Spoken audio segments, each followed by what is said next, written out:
When you know within yourself that there's something you want to do, and I believe that all of us were born with a purpose, that all of us have something that we are supposed to do, that all of us have some goodness within us, and that goodness gives us a responsibility to manifest our greatness.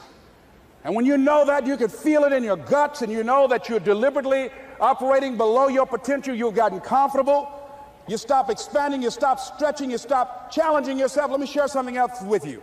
Not only is it possible for you to have your dream, but it's necessary. It's necessary that you have it, that you work on it, that you develop yourself, that you go for what is yours in the universe. I was in my comfort zone. I was doing just enough to get by. I was working on a job. They paid me just enough to keep me from quitting, and I worked just hard enough to keep from getting fired. How many know people like that? Blink your eyes if you understand what I'm talking about. I was parked. I knew I could do more. But when my mama died, it took something out of me. When I went through a divorce, it took something out of me. When my best friend died, it took something out of me.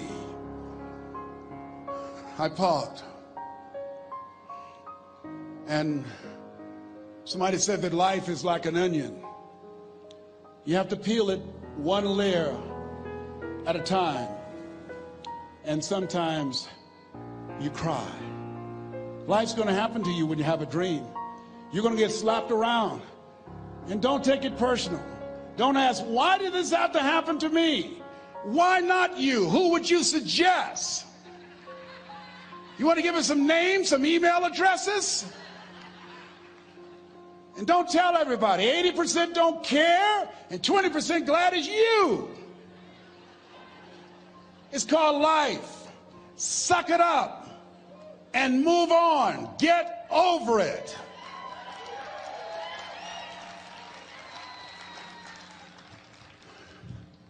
It happens to everybody.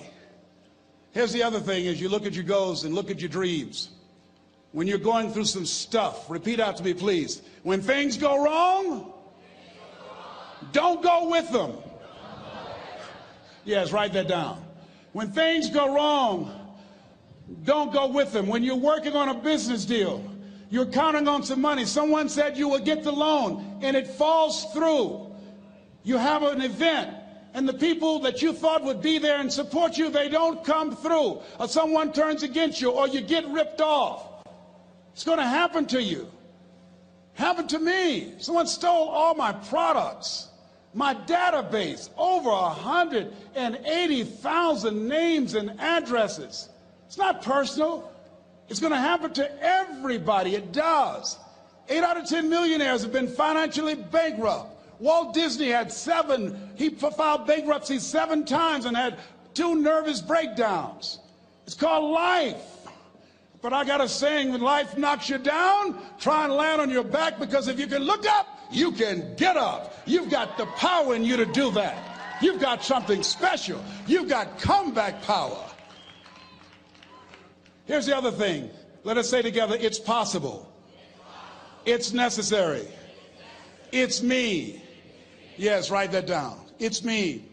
Take ownership for your life.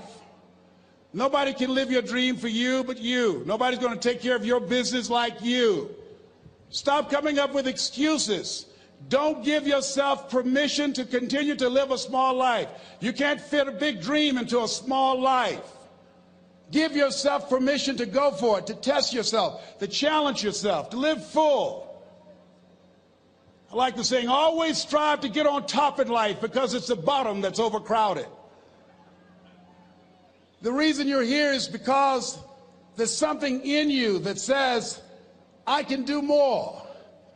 This just can't be it. There's something in you. There's a calling on your life. There's something in your heart that caused you to get dressed and spend the money to go to seminar after seminar and listen to message after message and speaker after speaker. Because there's something in you that tells you this is not it for you. You have not peaked here. There's more in you that you are expressing. Eye has not seen, ear has not heard, nor has entered the heart of mankind what's in store for you if you challenge yourself, if you persist and persevere, if you take ownership for your life. George Bernard Shaw said the people that make it in this life, they look around for the circumstances that they want, and if they can't find them, they create them. Create what you want. You have the power in you to do more than you can ever begin to imagine, to control your destiny, to make a difference in our children, to make a difference on the planet, to make an impact. Let us say together, it's me. And let us say together, it's hard. Say it like you know it. Say, it's hard. Ladies and gentlemen, it's hard. There are people who have seen their retirements taken away from them by the corporations that they work for. They were within 2 or 3 years of retiring, and they had it taken from them. The #1 entrepreneurs in this country now are senior citizens. The #1 employer, #2, McDonald's and Walmart. And there's nothing wrong with those jobs. I guarantee you those people did not have a plan to end up living their lives at the end of life with those types of jobs. And they didn't have a plan like you have, and while you're investing in yourself, not to. And it's hard. There are people making choices between purchasing prescription drugs or paying for gas or a mortgage note. It's hard when you're working on a job for 20 years, 30 years, give them some good years, and then they come in and tell you, we've downsized. In other words, you're fired. And then you have to start all over again. How many of you know it's hard? Raise your hands, please. It's hard. And it's not fair. One of the things I like about T. Harv is he talks about work and investing in yourself. It's not fair when people are going up against that kind of stuff to tell them just think positive and be enthusiastic and everything will work out all right. Ain't that kind of party. It's hard. Life will put some knots on your head. I bought my first home for my mother. I was rushing, didn't know what I was doing, and I bought a home that had a lien against it. And they called me, Mr. Brown, yes, there's a lien against your property. We need $55,000 if you're going to stay there. Wait a minute, sir. I just bought this home. The guy told me there were no liens against it. I'm not the one that owe you the money. You should have checked that out, Mr. Brown. Come on. I called my attorney. We followed up. Yes, Les, there's a lien against the property. But he told me there were no liens. He lied, obviously. Oh, my God. He told me he wanted to help me because he admired the fact that I was buying this home for my mother and that he was adopted, and he identified with me. Les, he suckered you. He played you, man. So what? Well, would they take payment arrangements? What about $5,000 a month? They want all the money, Les. They want all the money, or you're going to have to get out. The house is going up for sheriff's sale. Do you have it? No, I don't have them. Can they give me some time? Tell them to give me 3 months, please. Give me 3 months. My mother's in her 70s, man. She has a bad heart. Don't do this to me. This is my dream. Don't do this, man. Please, let me talk to them. Les, I'm talking to their attorney. They don't want to talk to you. I've got to talk to their attorneys. Do you have the money? No. Will they give me 3 months? No. What about 2 months? No, Les. They want the money in 7 days. Oh, my God. Let me call you back. I'm not sure. And I walked the floors thinking, God, how could this happen to me? I got to figure this out, huh? I got to figure this out. And it seemed like the days were just ticking off. Thursday, I had to call them and let them know. They called me, Les, do you have the money? No, I don't. Friday, you have to leave. The sheriff will be there. You're going to have to leave, Les. They're going to take my house. What about my down payment? You lost it, Les. You lost it. Okay. I got to go. Yes. I prayed, Lord, please, if you show me that you're real, if you're really real, you think Paul worked for you, you haven't seen anything. Don't let me lose this house and watch what I'll do for you. I was trying to cut a deal. Have you ever tried to cut a deal?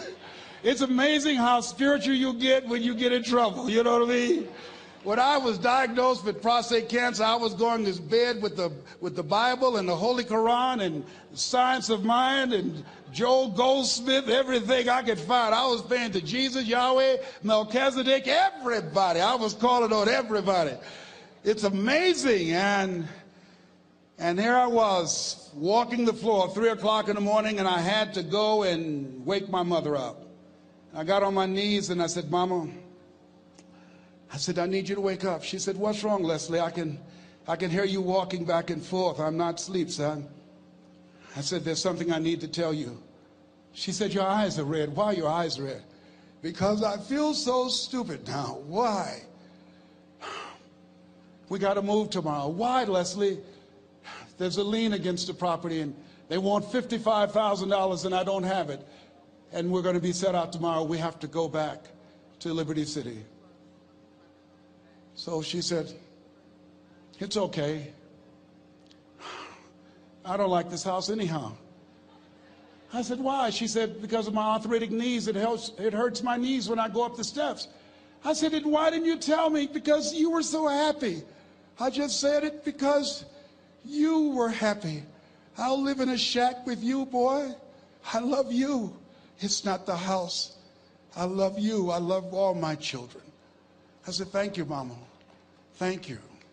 And the next day when we were in the truck going back to Liberty City and we pulled down 68th Terrace, the neighbors came out and said, wow, Mamie, y'all coming back?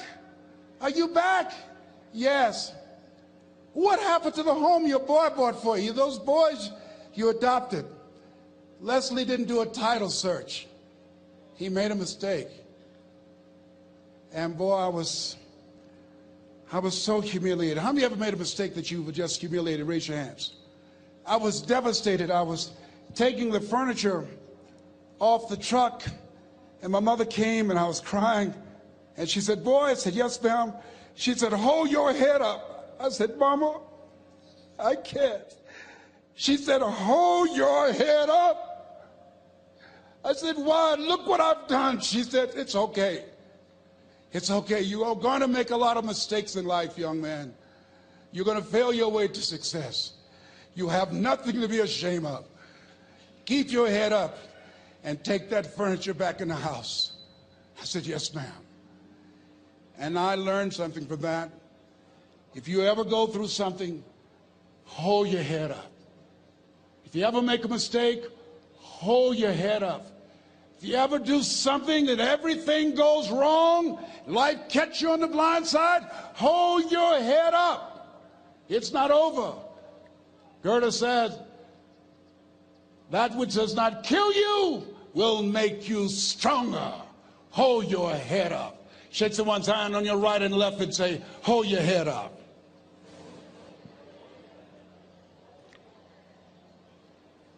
Here's something else, ladies and gentlemen. Repeat after me, please. You got to be hungry. Everybody together, you got to be hungry. I'll never forget Mr. Washington said, Mr. Brown, yes, sir. What do you want to do with your life, young man? I said, sir, I want to be a disc jockey. He said, Mr. Brown? I said, yes, sir. He said, you got to be hungry. I said, what do you mean by that? He said, people that are hungry are willing to do the things today others won't do in order to have the things tomorrow others won't have. People that are hungry are willing to invest in themselves. People that are hungry will go to seminars and workshops. People that are hungry are always searching, always seeking higher ground. So how do you want to make it? I said, I want to be a disc jockey. He says, good. Here's what to do. He said, I want you to read 10 to 15 pages of something positive every day. He said, you don't get in life what you want, you get in life what you are. You must program yourself to success. He said, I want you to listen to Earl Nightingale and Zig Ziglar. Listen, faith comes by hearing and hearing and hearing. He said, I want you to change your relationships. And I don't want you to ever lose your hunger. I said, what do you mean by that? He said, people that are hungry are unstoppable. People that are hungry are no matter what people. They make it happen no matter what. He said, I want you to listen to Paul Harvey. Who is he? He's the world's greatest communicator. Success leaves clues, young man. Always listen and follow people who are doing what it is you want to do at the level you want to do it, and learn from them. I told T. Hobb when we were standing by the stage, I said, hey man, I want to work more with you. I want you to coach me. I want to learn from you. See, I found you're never too old to learn, and you're never too young to teach. Always have a thirst for learning. So I listened to Paul Harvey every day on the radio. While in school, I would go out and listen in his car. He gave me his keys. I was working to develop myself. And I continued to listen to motivational messages, and he would take me to see the late Dr. Norman Vincent Peale, who wrote the book, The Power of Positive Thinking. I toured with him before he passed. You have something special. You have greatness within you. Don't allow your circumstances to determine who you are. Don't allow your negative thoughts to hold you back. You have something special. You can do more than you can ever begin to imagine. Dr. Peale was an incredible man. I admired him. When he spoke, he gave me goosebumps. I can feel him in my heart. And I never forget, we were coming back to the school, and Mr. Washington said, Mr. Brown, yes, sir. When Dr. Peale spoke, you didn't move. When he spoke, you were hanging on every word. When he spoke, we didn't have to tell you to sit down and be quiet. Why? I said, sir, I could feel him when he talked. I felt like he was talking to me, sir. He said, he was. I said, but he doesn't know me, but he was speaking to you. Did you feel him in your heart? I said, yes, sir. He said, most people feel him in their head. If you felt him in your heart, he said, listen to him, son. Follow him, learn from him. And I would go to seminars and workshops. Anywhere I would find where Dr. Peale was, I would be in the audience. I would drive 200 and 300 miles just to hear him speak. And my dream and vision was to share the stage with him. I thought about it. What is your goal? What is your vision? I want you to hold it in mind. There's some power in that. Because when I became involved in speaking, I never forget, I got a call from Og Mandino, who wrote the book, The Greatest Salesman in the World. He said, Les, I'm stuck in Philadelphia. I need to be in Kankakee. Dr. Norman Vincent Peale is appearing. I can't make it. I heard you're in Chicago. I said, yes, I am. Can you go and open for me? I said, yes, man. Oh, my God. Dr. Peale, I said, yes, I'd love to do it. And I went there, and I came. I said, hi, I'm Les Brown. He said, you're not the band of renown? I said, no, I'm Mrs. Mamie Brown's baby boy. I'm here to speak. He said, come backstage. And his wife, Martha, was there. And she said, Papa, Les Brown is here, the speaker. And he said, Les Brown, shoot for the moon. Because even if you miss your land among the stars. I said, sir, that's my quote. I wrote you when I was in the 11th grade. I was a part of a special education class project. That's my quote. He said, I know. I end all my speeches with that quote. And Dr. Peale had a great sense of humor. A young man was backstage, and I had so many questions to ask him, and my mind froze up, and the young guy said, Dr. Peale, how old are you? And he was up in age. He said, Sonny, I'm 92. The young man looked at him and said, I don't know if I want to live to get 92. He said, that's because you've never been 91. So I did the things that Mr. Washington suggested. I listened to motivational tapes on a regular basis. I would go to seminars and workshops whenever Zig Ziglar and Dr. Dennis Wagley and Jim Rohn would come to town. And I said, sir, what do you want me to do now? He said, Mr. Brown, I've given you everything that I can give you. He said, develop your mind, put your money where your mouth is, continue to learn how to be an effective communicator, because once you open your mouth, you tell the world who you are. And always surround yourself with OQP, only quality people. So I went to apply for a job on Miami Beach. WMBM radio station. Milton Butterball Smith was the program director. Hello, Mr. Butterball. How are you, sir? My name is Les Brown, sir. I'd like to be a disc jockey. He said, young man, you have any journalism in your background? I said, oh, no, sir, I don't. You have any experience in broadcasting? I said, no, sir, but I practice all the time, sir. Let me audition for you, sir. Let me show you how good I am. All I need is a shot, sir. He says, no, we don't have any job for you. How many ever been rejected? Raise your hands, please. I was devastated. I went back and I told Mr. Washington, I said, Mr. Washington, they said no. He said, don't take it personally. Most people are so negative, they have to say no 7 times before they say yes. He said, you got to be hungry. Know your vitamin. Go back again. I said, yes, sir. Hello, Mr. Butterball. How are you, sir? My name is Les Brown, sir. I like to be a disc jockey. Young man, weren't you here yesterday? Yes, sir, I was. Didn't I tell you no yesterday? Yes, sir, you did. Then why are you back today? Well, sir, I didn't know whether or not somebody was laid off or somebody was fired, sir. Nobody was laid off or fired. Now, get on out of here. I came back the next day. Hello, Mr. Butterball. How are you, sir? My name is Les Brown, sir. I like to be a disc jockey. I know what your name is. Weren't you here the last 2 days? Yes, sir, I was. Didn't I tell you no the last 2 days? Yes, sir, you did. Why are you back? Oh, sir, I didn't know whether or not someone got sick or someone died, sir. No one got sick or died. No one was laid off or fired. Now, don't you come back here again. I came back the next day talking loud, looking happy like I was seeing him for the first time. I said, hello, Mr. Butterball, how are you? He looked at me with rage. He says, go get me some coffee. I said, yes, sir. My favorite book says, the greatest among you will be your servant. How many of you are serious about your goals and dreams? Raise your hands. Very good. Write this down. Provide more service than you get paid for. Provide more service than you get paid for. I go to a lot of seminars and workshops. And one of the things I know about T. Harv Eker, when I was sitting in the class with Robert Ruppel and all of the other presenters, they hold themselves to high standards and they provide more information than anybody else in the industry, bar none. They hold nothing back because their commitment is for your success. And when you hold yourself to high standards, write this down, impact drives income. That's why you're here. Because the training, the seminars, been making a difference in your life. If they did not have impact, 200 or 300 people would be here, if that amount. Impact drives income. So I became the errand boy for the disc jockeys.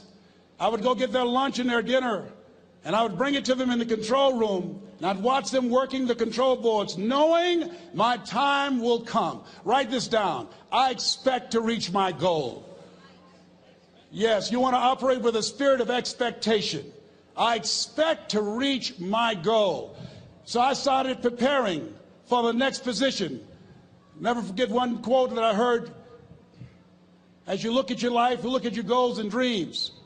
It's better to be prepared for an opportunity and not have one than to have an opportunity and not be prepared. If you expect to reach your goal, prepare yourself now.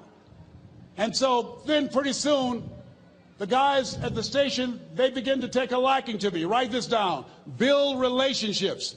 As you're aware, people deal with people that they know, like, and trust. And so they would say, Leslie, yes, sir. Come here, yes. Come outside. Who did this? Oh, your car? Yes. Who cleaned my car? I did, sir. I would wax their cars on the weekend, inside and out. How much do you charge? Oh, nothing, sir. I just wanted to help out. I was providing more service than I got paid for. I was building relationships. They said, whoa, look here. Donna Ross and the Supremes are coming to town. The Four Tops and the Temptations. Here are my car keys. Pick them up for me. Take them to the Fontainebleau Hotel on Miami Beach. I said, yes, sir. I would drive them all over Miami Beach in their big, long Cadillacs. I didn't have any driver's license, but I was driving like I had some. Then one day, it was a Saturday afternoon, a disc jockey by the name of Rockin' Roger was drinking while he was on the air. It was a Saturday afternoon, and I was the only one there. Rockin' Roger got so drunk, he could not complete the show. He started slurring his words. He's about to fall off the chair. And there I was, looking at him through the control room window, walking back and forth, young, ready, and hungry.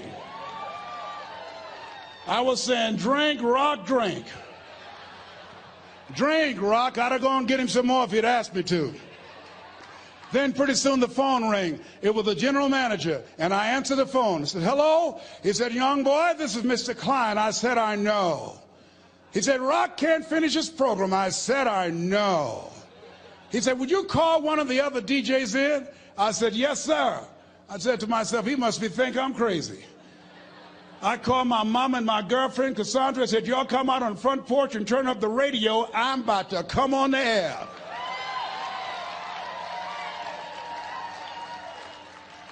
I waited for about 20 minutes, and I called him back. I said, Mr. Klein, I can't find nobody. He said, young boy, you know how to work the controls? I said, yes, sir. He said, go in there and segue the record, but don't say nothing here. I said, yes, sir. I couldn't wait to get old Rock out of the way. I put on a fast record. I said, look out, this is me, LB Triple P. Les Brown, your platter playing papa. There were none before me, and there will be none after me. Therefore, that makes me the one and only. Young and single and love Domingo, certified, bona fide, indubitably qualified to bring you satisfaction and a whole lot of action. Look out, baby, I'm your love man. I was hungry. I was hungry. Get old man a round of applause. I was hungry. I was hungry. You got to be hungry. Shake someone's hand on your right and left all around you and say, you got to be hungry. You got to be hungry. To get those dreams out of your head and step into your greatness, you got to be hungry. To get those ideas, that talent, that gift out of your system, you got to be hungry. To get up off the canvas of life and understand what Willie Jolly meant, that a setback is a setup for a comeback. You got to be hungry. People that are hungry are willing to do the things today others won't do in order to have the things tomorrow others won't have. How many of you got value out of what you've heard thus far? Raise your hands, please. Very good. I would like to leave this with you. I don't know what your goals are. I don't know what you want to do. Here's what I know about you. You have greatness within you. Here's what I know about you. I can help you to live full and to die empty. I can show you what I've learned. If anybody told me that I would be doing what I'm doing now, I leave here today, I go to New Orleans and speak there, then I'll be flown to Barcelona. If anybody told me, given my circumstances, born in an abandoned building on a poor section of Miami, Florida, called Liberty City, if both my birth parents stood up and said, hello, son, I would not know either one. Being labeled educable mentally retarded, put back from the 5th grade to the 4th grade, failed again when I was in the 8th grade, no college training. Anybody told me the principles that I would teach you, that they would have the impact that it has had on my life. This Les Brown that you see, I did not know he existed. And I tell you that you have greatness within you. You have the ability to do more than you can ever begin to imagine. Come into the room with me. And I guarantee you your life will never be the same again. I like to leave this with you. I don't know what your goals are. Mine is to find a cure to autism. Mine is to find a cure to breast cancer and to prostate cancer. Mine is to work with our youth and to reduce the recidivism rate in our prisons and help young people learn how to become an asset to our society rather than a liability. Mine is to train speakers to become great communicators, to speak from their heart, not their heads, and teach them how to impact and create a new conversation so people can see the possibilities of life and overcome the possibility blindness that held me hostage for 14 years. I don't know what your goals are, but here's what I know about you, and I don't know you. You've got greatness within you. And I like to leave this with you, something my mother used to love to hear me say. Leslie, yes ma'am, mama, say that thing for me, boy, that makes me feel good. I dedicate this to you, to the greatness in you, and to the dream that you showed up on the planet to produce. And it's simply this: if you want a thing bad enough to go out and fight for it, to work day and night for it, to give up your time, your peace, and your sleep for it. If all that you dream and scheme is about it, and life seems useless and worthless without it, and if you gladly sweat for it and fret for it and plan for it, and lose all your terror of the opposition for it, and if you simply go after that thing that you want with all of your capacity, strength and sagacity, faith, hope, and confidence, and stern pertinacity,